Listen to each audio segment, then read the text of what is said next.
Question number 1174 Nara Lokesh. అధ్యక్ష, మొదటి ప్రశ్నకి సమాధానం అవునండి, రెండో ప్రశ్నకి సమాధానం అవునండి, మూడో ప్రశ్నకి సమాధానం అవునండి, నాలుగో ప్రశ్నకి సమాధానం వివరాలన్నీ అనుబంధంలో జత చేయటమైనది. శ్రీమతి గౌతు శిరీష్.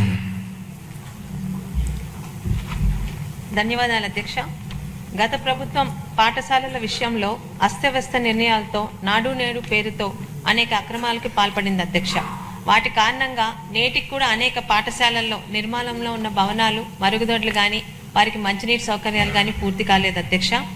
మన ప్రభుత్వం మనబడి మన బాధ్యత అనే పేరుతో ఏదైతే నూతన విద్యా విధానానికి గౌరవ విద్యాశాఖ మంత్రి గారైన నారా లోకేష్ గారు శ్రీకారం చుట్టిన తర్వాత, అలాగే పెద్ద ఎత్తున ఉపాధ్యాయ పోస్టుల నియామకాలు చేపట్టడంతో పాటు పాఠశాలను ఉన్నత ప్రమాణాల దిశగా తీర్చిదిద్దుతూ విద్యార్థులకు డొక్కా సీతమ్మ గారి భోజన పథకం ద్వారా సన్న బియ్యంతో నాణ్యమైన భోజనం అందించడం లాంటి చర్యల ద్వారా మరలా ప్రభుత్వ పాఠశాలల్లో విద్యార్థుల సంఖ్య భారీగా పెరుగుతుంది అధ్యక్ష.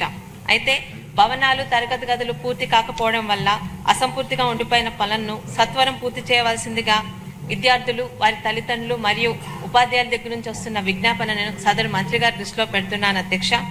అలాగే 2019 ఎన్నికలకు ముందు తిత్లీ తుఫాన్ కారణంగా అనేక పాఠశాలలు దెబ్బతిన్నాయి అధ్యక్ష.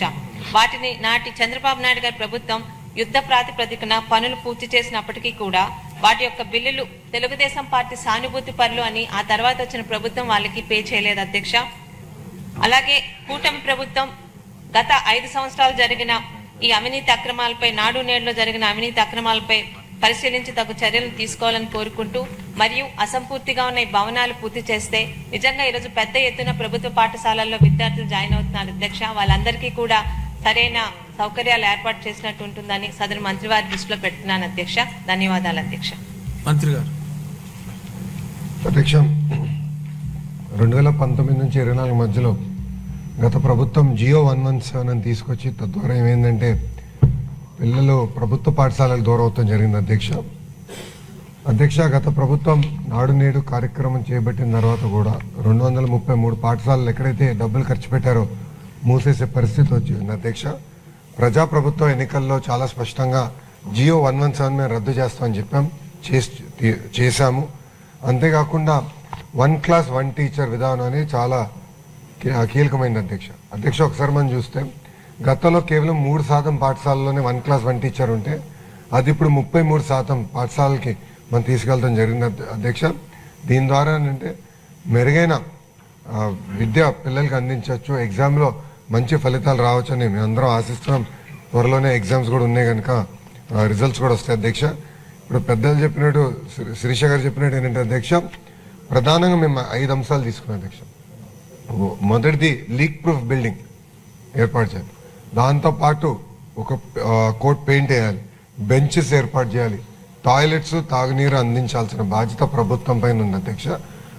అందుకే మేము ప్రభుత్వ పాఠశాలలని 5 స్టార్ రేటింగ్లో చేసాము. 1 స్టార్లో ఎన్ని ఉన్నాయి, 2లో ఎన్ని ఉన్నాయి, 3, 4, 5లో ఎన్ని ఉన్నాయని మేము చేసాం. ఆంధ్ర రాష్ట్రంలో 5 స్టార్ రేటింగ్ ఉన్న పాఠశాల ఒకటి కూడా లేదు అధ్యక్ష. 40% పాఠశాలలు 1, 2 స్టార్లో ఉన్నాయి అధ్యక్ష. సో మా లక్ష్యం, మన ప్రభుత్వం ప్రజాప్రభుత్వ లక్ష్యం ఏంటంటే కంపల్సరీ అన్ని ప్రభుత్వ పాఠశాలలు మినిమం 3 to 4 స్టార్స్ తీసుకురావాలని లక్ష్యంతో మేము అందరం పనిచేస్తున్నాం అధ్యక్ష. పెద్దలు చెప్పినట్టు పెండింగ్ వర్క్స్ అంటే గత ప్రభుత్వం కొన్ని పనులు ప్రారంభించినాయి, ఆ పనులు పూర్తి చేయాల్సిన బాధ్యత ఉంది. కానీ ఎక్కడైతే అవసరం ఉందో అక్కడ చేయాలనే లక్ష్యంగా పెట్టుకున్నాం. ఎక్కడైతే అదనంగా క్లాస్ రూమ్స్ అవసరం ఉందో అక్కడ యుద్ధ ప్రాతిపదికంగా పనులు పూర్తి చేయాలని మేము నిర్ణయం తీసుకున్నాం అధ్యక్ష. ఎస్ఎంసీ అకౌంట్స్లో ఇప్పటికీ 200 కోట్ల రూపాయలు ఉంది అధ్యక్ష. అది ఖర్చు పెట్టమని మేము ఆదేశాలు కూడా జారీ చేశాం. గౌరవ ఫైనాన్స్ మంత్రి గారు కూడా ఈ బడ్జెట్లో సుమారుగా 800 కోట్ల రూపాయలు అదనంగా కేటాయించారు అధ్యక్ష.